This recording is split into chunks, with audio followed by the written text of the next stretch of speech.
Hello guys! Hello mga kachika! Good morning and good day po sa inyong lahat. Guys, ang pag-usapan natin ngayon ay tungkol sa speech ni Michelle Obama. We're talking about America. Hindi na muna tayo sa Pilipinas ngayon. Ang topic natin ngayon ay tungkol sa Amerika. Guys, kung napanood nyo ang speech ni Michelle Obama sa DNC, okay, napakalaki ang ang studio at saka ang daming mga tao. And Michelle, there's a part of Michelle in the speech na talagang strike me. Talagang I was shocked. Shocked at saka hindi ako makapaniwala na sasabihin niya yon. Kasi yung speech na yan, may portion siya sa speech na ang tinatarget talaga niya yung mga poor people. Target, poor people. Ibig sabihin, meron siyang balak para sa mga tao. Lalo na sa mga tao na very, very poor. Katulad natin, poor. Diba? Yun, may balak siyang masama. So, meron siyang warning doon para sa mga tao. Alam mo naman guys, ang mga wealthy at saka millionaire or billionaire people, they have access. Sa panahon ng mga paghihirap, they have their own access. Hindi sila mamamatay. Hindi sila mamatay for 3 or 5 years dahil underground. Meron silang groceries doon. Meron silang department store na nakastock yung mga pagkain nila para sila for their own survival. How wealthy and billionaire or millionaire people. Magsama-sama sila doon sa ilalim ng lupa. Tapos ang mga tao on the ground ay talagang magsasuffer sa kanilang mga ginagawa. So, yun ang may speech si Michelle doon na talagang napakahirap intindihin. Okay, I'm talking here, yes, okay? So, ito yung nakita ko na sentence na sabi niya doon na, if we bankrupt the business or choke in a price, don't get a second or a third chance. So, ibig sabihin doon, kapag hindi sila ang manalo, they will control, all the business, all the prices in a higher price. Yun ang gagawin nila. Kasi pag hindi sila manalo, gagawin nila yun. Bakit nila gagawin yun? To make the people suffer. Lalo na yung mga pobre, mga poor. Okay? They want the people to suffer. Mom, this is garbage. Is that yours? No. Okay, just put it aside. Then, a second thing, may siro pa siyang sinasabi na, if things don't go our way, we don't have the luxury whining and cheating. Okay? To get farther ahead. No. So, ano yung sabihin nila doon? Pag meron silang nakikita na hindi nila gusto, of course, hindi na sila, wala silang, they don't have a chance, means their power was already gone. Kasi hindi sila pwede. So, ang gusto nila na alam mo yung isip na sinasabi niya na kami lang ang may kakayahan na pwedeng gumagawa ng mga kami lang ang makapag-create, kami lang maka-invent. Tapos yung ibang mga tao ay wala na. Hello, Michelle? And she was very wrong on that side. Kasi ang iniisip niya, sila lang daw ang may kakayahan na to make or produce many things or to build something. No, hindi sila. Hindi sila. Ang ibig sabihin doon guys, only the wealthy people. No, it's not the wealthy. The wealthy people is holding the money. They're the one who control the money from the people, the tax from the people. Sila yung nag-hold ng pera. Tapos yung people on the down, the engineers or the nurses or whatever, sila yung mga tao na work very hard. At dapat itong mga tao sa baba, dapat ay meron sila talagang portion, the percentage, na hindi lang sa sweldo nila. They have to have a commission or bonus sa mga ginagawa nila because they're the one who working hard. Itong mga mayaman, katulad kay Michelle, sa political, pera nila, hindi pera nila yun. Pera ng gobyerno yan, pera ng mga tao yan. They use that for business in order to profit, in order to have a commission. Pero ang hindi maganda, sila lang, mas malaki ang portion nila. Ilalagay na lang natin, 80% ang nakuha nila commission for that. For the money from the people, money from the government, money for the people, tax from the people. They use that money to build things. Okay? So that for them to profit. So, ibig sabihin doon, they try to modernize something, anything that we want to modernize, and then put the money over there, and then they make profit. That makes them a millionaire to billionaire. So, ano ibig sabihin doon? So, that is also corruption, di ba? Kasi, yung mga tao na nasa baba, sila yung talagang nag-work hard, nag-strive, nag-suffer, nag-work very hard. They have the knowledge, ideas, and skills, but they use them. They use them in order for them to get rich. So, yun ang ibig sabihin doon ng yung winawining ni Michelle na, kung hindi namin makukuha ang gusto namin, hindi namin makuha ang gusto namin, no, hindi pwede yan. Dahil ang gusto namin, ang masusunod. So, anong sabihin doon? Very, very greedy of power. Very authority. So, talagang ayaw talaga nilang mabagsak. Ayaw talaga nilang hindi manalo. Dahil meron talaga silang balak is to destroy. To destroy not only the people, who is the poor people, they will destroy the whole world. The whole world, or lalo na dito sa Amerika. So, meron pa isa siyang sinasabi dito sa sa speech niya, nasabi niya, we don't get to change the rules, so we always win. Ano ibig sabihin doon? Hello, hindi lang kayo ang may kapangyarihan, Michelle, okay? Kung ano yung parte nyo. Give chance to the people, like give Trump to win. Kung siya ang binubuto ng tao dahil meron siyang magandang palisiya, compare sa inyo, give him a chance to shine. Diba? Bakit kailangan nyo talaga siyang i-cancel? Bakit kailangan talaga siyang i-chopera? No, Michelle, that's greedy.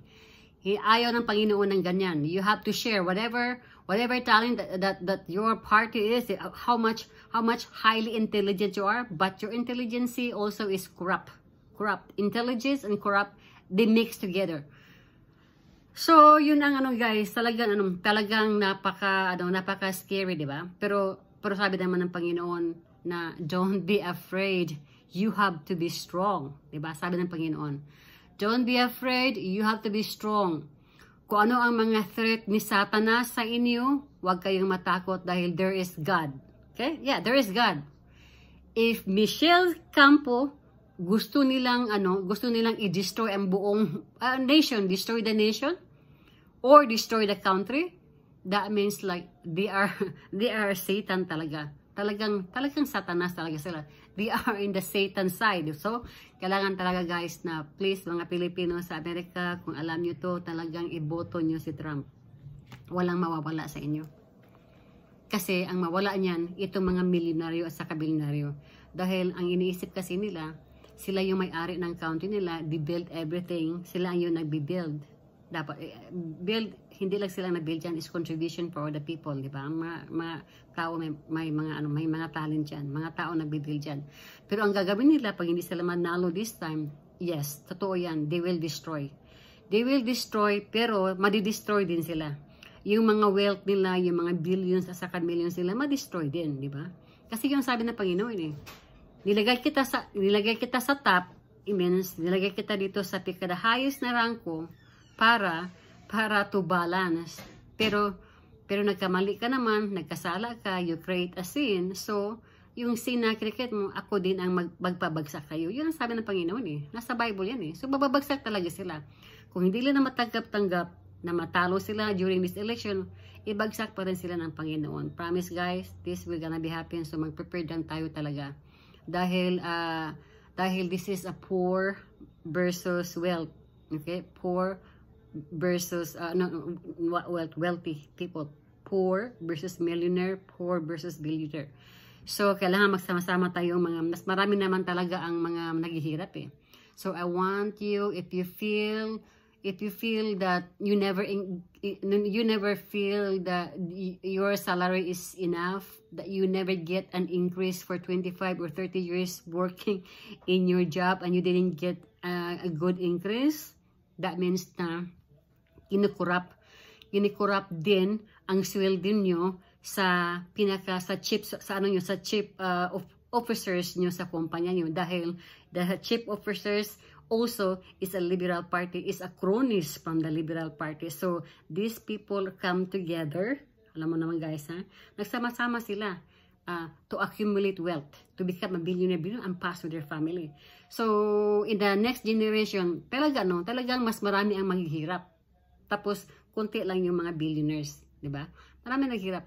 Pero isipin natin na hindi sila ang build is what they are building to make a better world is from the talent from the people, for the ordinary people. They are the skillful one. They're the one who work very hard, okay? So meron pa ditong sinasabi ni Michelle na yes, we always win pag hindi nila makuha yung gusto nila. Kailangan silang manalo. And tapos sinabi pa niya, if we see a mountain in front of us, don't expect the escalator there to go up on the top. No. So ano ibig sabihin yun, guys? Kahit pa daw na napakalaki yung napakalaking mountain na sumasalubong sa kanila. Talagang hindi talaga nila talagang babanggain talaga nila hanggang madubdob yung mountain. Ano ibig sabihin doon? Anong sabihin, guys? That means na they want death, they want suffering. This is their last mission. Pag hindi sila manalo in this year. Yun ang mission nila. No matter how hard, na masakit sa kanila ang pagtalo nila, they will destroy everything.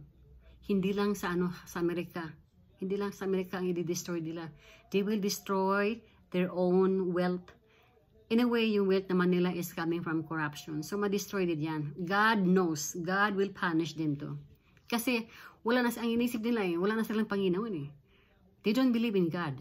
They think that they are God. So, yun kasi ang nasa isip nila eh. So, we are the God. We don't believe God. Yun ang ibig sabihin sa mga speech ni Michelle. Now, we are God. I am the God. Or things like that. And we don't believe in God because we are the one who built everything in this world. So, nakalimutan nila ang Panginoon, guys.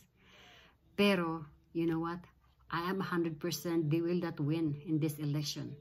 And they will try to destroy everything. And God also will come along the way. And God also will destroy them. Okay? So, maganda-handa lang tayo, guys, ha? Kasi andito tayo sa era ng war. World War III talaga mangyari yan. So saan sila ma-destroyed? Alam ko pag banalo si Trump, talaga mag-umpisa na yung mga destroy. They will destroy everything. Magnakaw, magnakaw at saka crime. Ang dami nalabas kasi they created all of this. They created everything. Gusto nila na i-destroy lahat. See? Talagang sitan talaga nila. Very Satan talaga. They don't compromise. They don't want other people to shine. They think that they are the one God, and they want to destroy what they created. Hello, they are not created everything. People in the ground created everything. They cannot. The wealthy people cannot create this without the people in the ground. Just remember that one, guys. We have to remember that one. Pera lang ginagamit nila. Pera ng bayan, pera ng mga tao. Binibuild nila. Okay? Para sila kumikita. Yun ang ginagawa nila. Nakaupo lang sila. They have the yak. And what we have only we have a train. We have a sea train. We have a bicycle. We even cannot afford to buy a car. And then they have like 20 cars, like 4 houses, million, like the most expensive car. Yeah, because they are only holding the people's money. Build that one, and the people who are the God build. And they don't even get the give share, even just 2% to the people. They're just depending enough. That's what they call enough. Enough means enough to pay bills, enough to pay rent, enough to buy a food. Whereas they have extra, like 4 houses, 10 cars, travel around the world. They have extra. So that's what they want. So kailangan talaga na down sila, guys. We have to fight. We have to fight for this. I want people to know, please spread this word na talaga natin ipanalo ang sa Pilipinas. We have to let Duterte win. Sa Amerika, we have to let Donald Trump win. And this is, they have the image of God.